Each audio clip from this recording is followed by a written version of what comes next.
ನಿಮ್ಮ ಒಂದೊಂದು ಆಲಾಪನೆಯನ್ನು ನಾನು ಒಮ್ಮೊಮ್ಮೆ ಸ್ನಾನ ಮಾಡುವ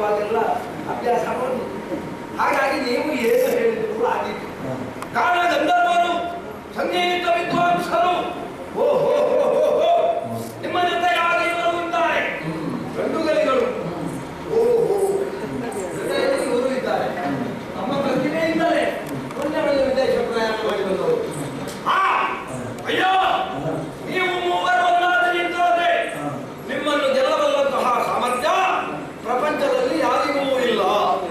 ನಿಮ್ಮ ಬಗ್ಗೆ ನನಗೆ ಇಷ್ಟು ಗೊತ್ತುಂಟು, ನನ್ನ ಬಗ್ಗೆ ನಿಮಗೇನು ಗೊತ್ತುಂಟು? ಏನು ಗೊತ್ತುಂಟು? ಏನು ಗೊತ್ತಿಲ್ಲ. ಒಬ್ಬಳು ಹೆಣ್ಣು ರಾಕ್ಷಸ ಅಷ್ಟೇ, ಅಲ್ಲಿಗೆ ಮುಗೀತಲ್ಲ. ಹಾಗಲ್ಲ, ಸರಿಯಾಗಿ ಅವಲೋಕನ ಮಾಡಿ ನನ್ನಂತ ಬೋಧಿಗಳಿಸಿಕೊಂಡಂತಹ ವಿಶ್ವ ಸುಬ್ರಹ್ಮಣ್ಯರಾಗಿ ಕೈಕಸಾವದೇವಿಯವರ ಪಾವನ ಗರ್ಭಾಂಬುದಿಯಲ್ಲಿ ಜನಿಸಿದವರು ನಾಲ್ವರು. ಒಬ್ಬ ಹಿರಿಯವರ ಶತಂತ, ತದನಂತರ ಕುಂಭಶ್ರವಣ, ತದನಂತರ ವಿಭೀಷಣ, ಆಮೇಲೆ ಹುಟ್ಟಿದವಳೇ ನಾನು ಶೂರ್ಪನಖ. ಏನು ಶೂರ್ಪನಖ? ಚೂಪಾದ ಉಗುರುಳ್ಳವಳು. ಉಗುರಿನ ಸುದ್ದಿ ಮಾತಾಡುವುದು ಯಾರು ಯಾವಾಗ ಎಲ್ಲಿ ಹೇಗೆ ಅಂತ ಗೊತ್ತಾಗುವುದಿಲ್ಲ. ಯಾಕೆ? ನಮ್ಮಣ್ಣನೇ ಆಜ್ಞೆಯನ್ನು ಹೊರಿಸಿದ್ದಾರೆ, ನನ್ನ ತಂಗೆಯಂತಹ ಉಗುರು ಯಾರಿಗೂ ಇರಬಾರ್ದು ಅಂತ. ಆದ್ರಿಂದ ಈ ಉಗುರಿದ್ದವರನ್ನೆಲ್ಲ ಕೊಂಡೋಗುದು ಯಾಕೆ? ನಮ್ಮ ಅಣ್ಣನ ಅಪ್ಪಣೆ. ನನ್ನಂತಹ ಸೌಂದರ್ಯವತಿಯರಿಗೆ ಮಾತ್ರ ಉಗುರು ಶೋಭೆ, ಬೇರೆ ಯಾವ ಹೆಮ್ಮಕ್ಕಳಿಗೂ ಇರಬಾರ್ದು ಎನ್ನುವುದು ಅಣ್ಣನ ಅಭಿಯೋಚನೆ. ಆದ್ರೆ ಆಲೋಚನೆ ಮಾಡುವುದು ಅದನ್ನಲ್ಲ. ಒಬ್ಬಾಕೆ ಹೆಣ್ಣು, ಆಕೆಯ ಸುಂದರವಾದಂತಹ ಸೌಂದರ್ಯ, ದೇಹ ಸಿರಿ, ಇದನ್ನು ನೀವು ಗಮನಿಸ್ತಾ ಇದ್ದೀರಿ. ನನಗೆ ಪ್ರಾಯ ಎಷ್ಟಾಗಬಹುದು?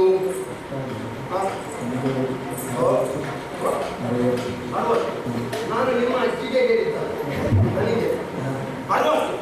ಎಂತ 60? 62 61.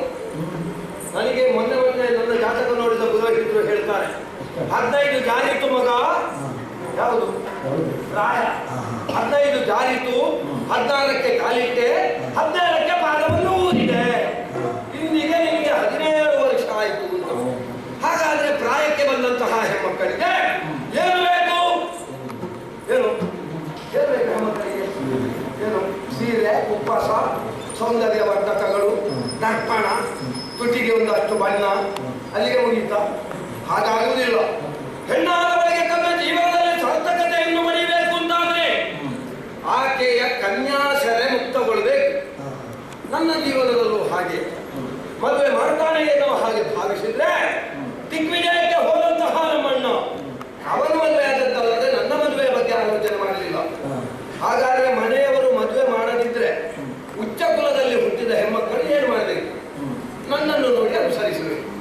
ನೇರವಾಗಿ ತುಂಬಿದ ಸಭೆಗೆ ಹೋದದ್ದು, ಅಣ್ಣ ಮದುವೆ ಮಾಡು ಅಂತ ಕೇಳಿದ್ದು. ಮಾಡದಲ್ಲಿ ಹೋಗ್ತಾನೆ, ಮರ್ಯಾದೆ ಪ್ರಶ್ನೆ. ಮದುವೆ ಮಾಡುವುದಕ್ಕೆ ಸೂಕ್ತನಾದಂತಹ ವರನನ್ನು ಹುಡುಕಿದ. ಪಾತಾಳದ ಅಧಿಪತಿ, ಮಹಾಮಾಯಾವಿ, ಅತುಳ ವಿಕ್ರಮೀನಿಸಿಕೊಂಡ ಕಾಲಕೇಯ ವಂಶಕ್ಕ ವಿದ್ಯುಜ್ಯೂಹದ ಜೊತೆಯಲ್ಲಿ ನನ್ನ ಕಲ್ಯಾಣ ಏರ್ಪಟ್ಟಿತು. ನಮ್ಮಿಬ್ಬರ ದಾಂಪತ್ಯ ಜೀವನದ ಫಲವಾಗಿ ಶಂಭುಕಾಸುರ ಎನ್ನುವಂತಹ ಓರ್ವ ಮಗನನ್ನು ನಾವು ಪಡೆದೆ. ಆದರೆ ಏನು ಮಾಡೋಣ? ನಮ್ಮ ಅಣ್ಣನ ಅಲ್ಲೆಗೆ ಒಂದಲ್ಲ ಒಂದು ದಿವಸ ನನ್ನ ಗಂಡನೇ ಮುಳ್ಳಾಗುತ್ತಾನೆ ಎನ್ನುವುದನ್ನು ಬಗೆದಂತಹ ನಮ್ಮಣ್ಣ ಪಾತಾಳಲೋಕದ ದಿಗ್ವಿಜಯದ ನೆವರದಿಂದ ನನ್ನವರನ್ನು ಕೊಂದು ಬಿಟ್ಟ. ಬಂದು ನನ್ನಲ್ಲಿ ಹೇಳಿದ, ಹಂಗೆ ಬೇಸರ ಮಾಡಬೇಡ, ನಿನ್ನ ಗಂಡ ಸತ್ತಿದ್ದಾನೆ ಎನ್ನುವ ಹಾಗೆ ಕರ ದೂಷಣ ತ್ರಿಶಿರಾದಿಯಾಗಿ 14,000 ರಕ್ಕಸರ ಬೆಂಗಾವಲಿನೊಂದಿಗೆ ಜನಸ್ಥಾನದಲ್ಲಿ ಸ್ವೇಚ್ಛೆಯಿಂದ ವಿಹಾರಿಸು. ಆಗುತ್ತಲ್ಲ, ಗಂಡನಿಲ್ಲದಂತಹ ಕೊರತೆಯನ್ನು ನೀಗುವುದಕ್ಕೆ ಸ್ವೇಚ್ಛೆಯಿಂದ ವಿಹರಿಸುವುದರ ಸಾಕಾಗುತ್ತದ? ಅದಲ್ಲ, 14,000 ರಾಕ್ಷಸರ ಬೆಂಗಾವಲು ಬೇಕಾ? ಖಂಡಿತ ಹಾಗಲ್ಲ. ಅಣ್ಣನಿಗೆ ಮತ್ತಣ್ಣನಿಗೆ ಬೇಕು ಎನ್ನುವ ಹಾಗೆ ಸಂಚನ್ನು ರೂಪಿಸಿದೆ. ಮಗನಾದಂತಹ ಶಂಭುಕಾಸುರ ಅವನನ್ನು ಬಿದಿರ ಮೇಳೆಯ ಎಡೆಯಲ್ಲಿ ಅಡಗಿಗೆ ತಪಸ್ಸಿಗೆ ಅಡಗಿ ಕುಳಿಸಿಟ್ಟಿದ್ದೇನೆ. ಯಾಕೆ? ಅವ ಅಜೇಯನಾಗಿ ತಪಸ್ವೀಕರಿಕೆಯನ್ನು ಮುಗಿಸಿದ ಅಂತಾದ್ರೆ ವಿಶಿಷ್ಟವಾದಂತಹ ಅವನ ಬಲದ ಸಂಪಾದನೆಯಾಗುತ್ತದೆ. ತದನಂತರ ನಮ್ಮ ಅಣ್ಣನ ಮಧ್ಯೆ ಅವನೇ ಸರ್ವಶಕ್ತ ಎನ್ನುವ ಹಾಗೆ ಹೊತ್ತಿಗೆ ಸರಿಯಾಗಿ ಮಗನಿಗೆ ಆಹಾರವನ್ನು ಕೊಡುತ್ತಾ ಇರುವವಳು ನಾನು. ಯಾವತ್ತಿನ ಹಾಗೆ ಇವತ್ತೂ ಕೂಡ ಆಹಾರವನ್ನು ಕೊಡುವುದಕ್ಕೆ ಹೊರಟದ್ದು. ಅಷ್ಟು ಹೊತ್ತಿಗೆ ನೀವು